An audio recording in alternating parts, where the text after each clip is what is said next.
الفائدة الثانية فائدة بيلي نزل القرآن مفرقا مثل القرآن kidogo litaisiri tamassukihi ili kurahisisha kule kushikamana nayo hiyo Qur'an hifdhan katika hali ya kuhifadhi wa qira'atan na katika hali ya kuisoma wa fahman na katika hali ya kuifahamu wa amala na katika kuifanyia kazi hiyo Qur'an. Lau ingeliteremka Qur'an yote kwa mkupuo mmoja alafu waambie watu ifanyeni kazi Qur'an, isomeni Qur'an, ingelikuwa ni saabu jidda, ingelikuwa ni ngumu mno.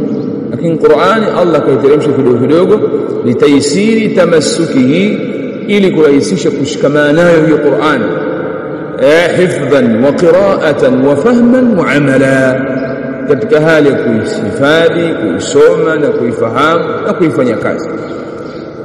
والدليل قوله تعالى دليل يهيل من قولياك الله يقسم وقرآنا فرقناه لتقرأه على الناس على مكث.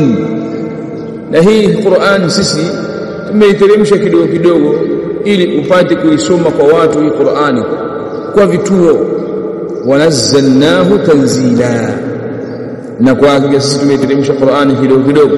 Na baadhi ya wasomaji wanasoma bitashdidi ra wa qur'anan farraqnahu litaqra'ahu 'ala an-nas. Kwa hiyo kuna tafsiri mbili au tarjama mbili. Tarjama ya kwanza ni kusema Qur'ani hii sisi tumeigawanya sehemu mbalimbali ili uwasomee watu kwa vituo, na kwa hakika tumeiteremsha Qur'ani ukweli wa kuiteremsha. Au kipindi tunasema wa qur'anan faraqnahu litaqra'ahu 'ala an-nas, na hii Qur'ani sisi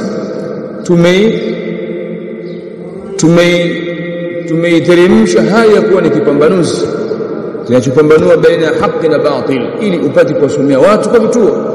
Qala as-Sa'di rahimahullah, Imam as-Sa'di anasema ay maana yake anzalnahu hadha al-Qur'ana mufarraqa, haika sisi tumeiteremsha Qur'an katika hali ya kutenganisha, fariqan baina al-huda wal-dhalal, yenye kutenganisha baina uongofu na upotevu, wal-haqqi wal-batil, yenye kutenganisha baina haki na batil, litaqra'ahu 'ala an-nasi 'ala mukthin, ili uisome kwa watu kwa vituo, ay 'ala muhlin, yani uisome kwa kupumzika kwa vituo, liyatadabbaruhu, ili wapate kuizingatia, watafakkaru fi maani, ili wapate kutafakari kuhusiana na maana za aya za Qur'an, wastakhriju ulumahu, na wapate kutoa katika Qur'ani elimu za Qur'ani zinazopatikana ndani yake.